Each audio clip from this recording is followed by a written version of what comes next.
We're in our 70s. A couple of years ago, we walked 500 miles across Spain on purpose.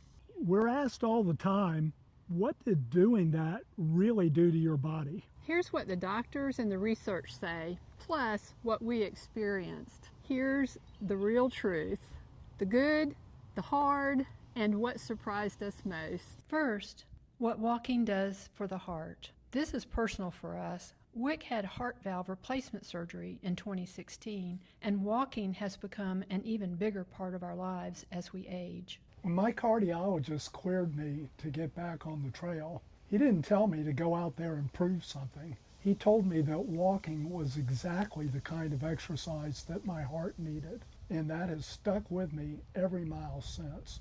I'm not out here to be impressive. I'm out here because I get to be. Exercise research shows sustained walking over days and weeks improves cardiovascular fitness, comparably to more intense workouts. Heart rate, blood pressure, cholesterol all move in the right direction. Research on Camino pilgrims specifically has found improvements in blood pressure, fitness, and cholesterol with HDL up and LDL down over the course of a Camino. Second, what walking does to your skeleton. And this one surprised us. Walking is weight-bearing exercise. It helps maintain bone mineral density, which we all start losing in our 60s and 70s. It's also a natural, low-impact form of resistance training. Your legs, core, and back muscles all engage every single step, which helps preserve muscle mass that otherwise declines with age. Week 1, my legs let me know they were not happy with this plan. I was sore and achy. But by week 4, something had shifted. Not that I was someone new, but that my body had adjusted to carrying me day after day the distance that we were walking. That adjustment is something I'm very grateful for, and it's not something you can rush.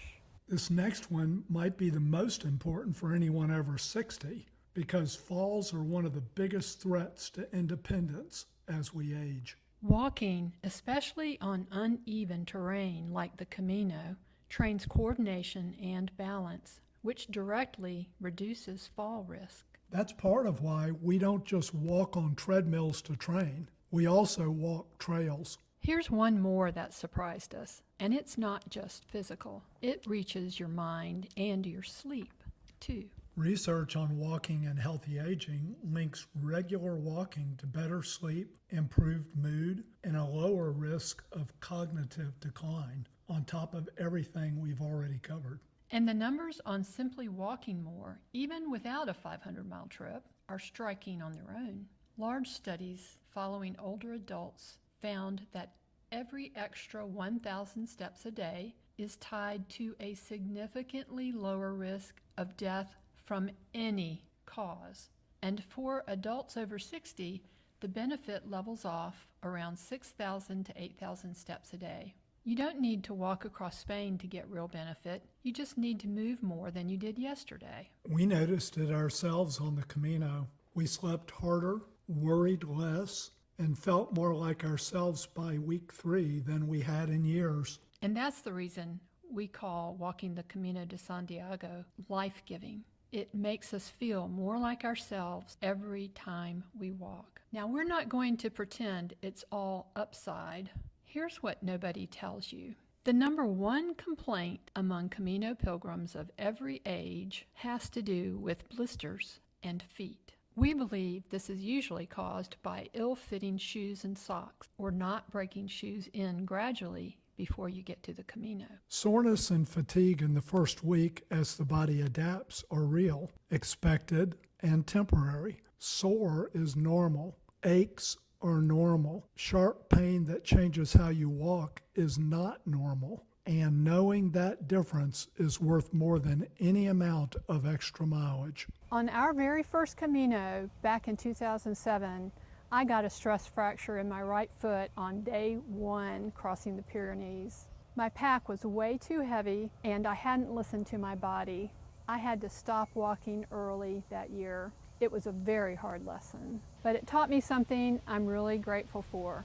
Since then, I have finished every Camino we started, and not because I'm especially strong, but because I have learned patience. I learned to walk at a pace that my body could sustain and recover along the way, and that patience mattered more than anything else. So, does it work? Pilgrims who walk the Camino consistently show measurable improvements in fitness, weight, blood pressure, and cholesterol by the end. We felt it too. Heart, bones, muscle, balance, sleep, mood, plus the brain benefits we covered in a recent video. We don't say any of this to brag. We say it because we're grateful. Grateful we had the patience and the motivation to keep putting one foot in front of the other. That's really all it takes. Back at home from the Camino, we keep up a routine of walking, strength training, and stretching, along with a healthy diet and plenty of sleep.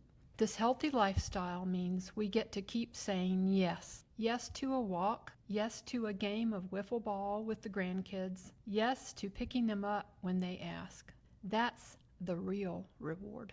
When we have another Camino on our calendar, we shift into our Camino training routine, which we described in our last video. If you're in your 50s, 60s, or 70s and are wondering if your body would allow you to do something like this also, we're here to tell you that we're not extraordinary in any way.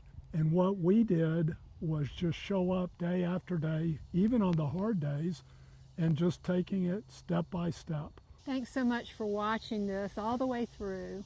And if you haven't watched the video about Wick walking 500 miles after heart surgery, I'll put the link right up here to that one. And we've also just made a video about how we trained for the Camino in our 70s. And we'll put the link right there for that too, and also down in the description box. We would ask too, if you like this or found it helpful, share it with a friend. Like and subscribe. If you do that, and subscribing is free. If you do that, then the YouTube algorithm will show the video to more and more people, which will help more and more people. That's our goal. Thanks so much for watching, and until next time, we'll say, Buen Camino.